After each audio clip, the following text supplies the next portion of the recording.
Yeah. Well, you have quite a legacy. 3 decades later, you've won a Dutch Grammy. You've done songs for film, right? You've done a TV score. I guess, what does the legacy mean to the three of you? Before you joined, what were you thinking about the Nylons, and what did it mean to you? Because, to join this. Yeah, I thought to myself before I joined, what a bunch of hosers. But after I joined, I went, well, okay, I was a little hasty with that hosers comment. I hope I wasn't out of line with that comment about the hosers. But I was in a group with my brother and sister, and we did quite a bit of a cappella stuff. Yeah. So we were pretty in tune with what the Nylons was doing at the time. Mm-hmm. And for a while there, we had the same record producer. Oh. So we used to hear all kinds of Nylon stories from the record producer, and and sort of had a good idea about what to expect anyway, before I even auditioned for the group. And then I auditioned for the group, and it was good fun, and they seemed to like it at the time. And so we were just being polite. I know. If you took hoser and just changed the H to an L, you'd have losing. I'm not sure how I feel about that. Kind of makes you think.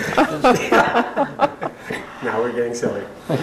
So, Gavin, did you have, were you really excited to join the band? What was kind of in your mind about the Nylons before joining? I mean, well, before joining, it's kind of interesting how I became a member. It was 2 years prior. My great aunt had gotten me tickets to go see the Nylons. Yeah. And I hate to admit it, but I was like, the Nylons.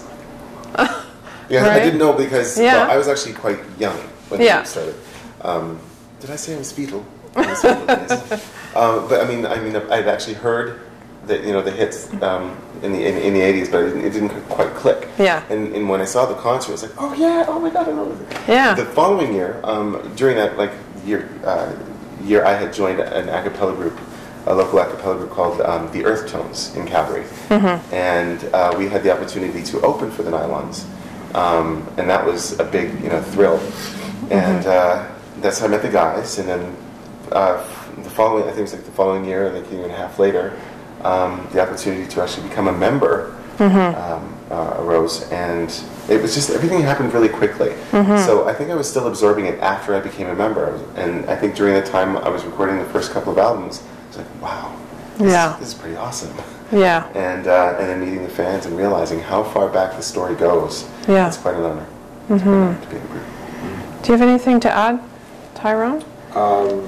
Kind of what it meant to you to join well, I was the group? Relatively, how should I say? The Nylons were kind of a distant I'd heard about them and I'd heard about the music and the acapella. But when I joined, it was a whole new experience. It was almost like heaven had dropped in my lap kind of thing. Because I love to sing. I've been singing since I was 4. Yeah. And with the harmonies and with the rhythms, and there's still, even though I always reflect back to the early days of what made the Nylons who they were. I listened to soul CDs, and I got a chance of working with Paul in March. We did a show. We were honored in Madison for 25 years, and I worked with Arnold, and I worked with Billy, and I worked with Mark. I know Mark well, Mark Cassius. So I always reflect back to the root of the Nylons and what made the Nylons the Nylons. Right. And that's what is my desire to sing with the Nylons. Right. That makes sense. Yeah.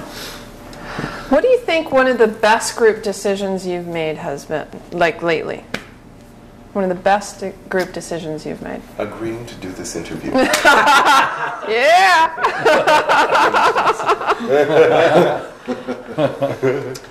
What's the best group? Well, I guess it's a collective decision in that we've all agreed at this point in time to sing together, to work together. Because I'd have to say that, having been around since the early days, it's probably the best combination of personalities, of musicians, of voices. And, from my point of view, it's been a great choice. Now I'm going to ask you quickly a few more questions because I know we're running out of time.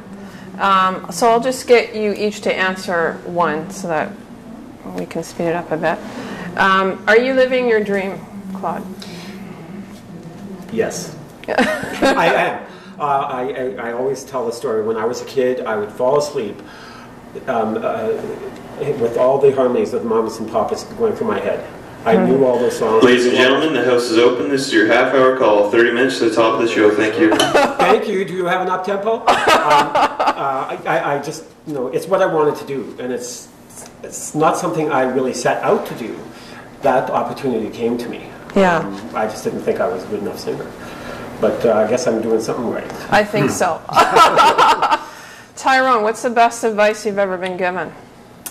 Never forget where you're from. That was from my grandmother.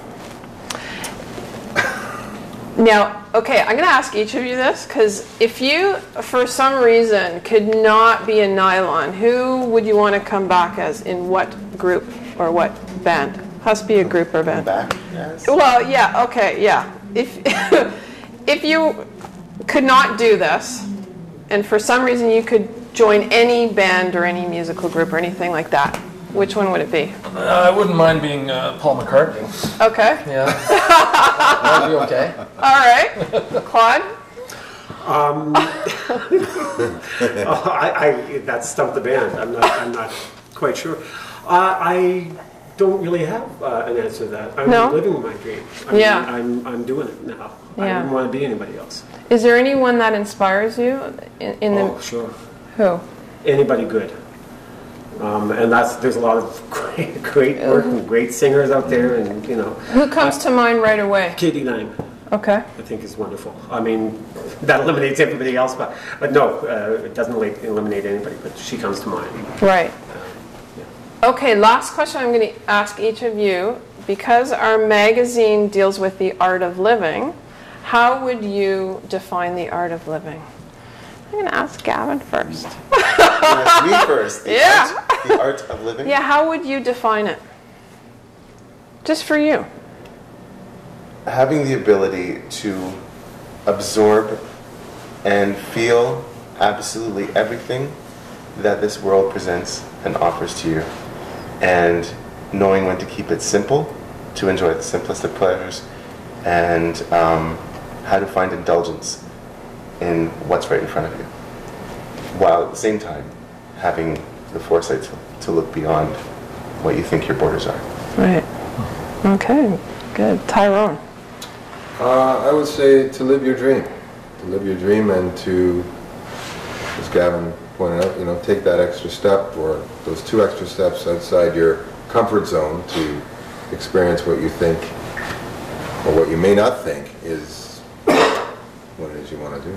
Mm-hmm. Do you feel you're living your dream? Yes. That's amazing. Okay, Garth.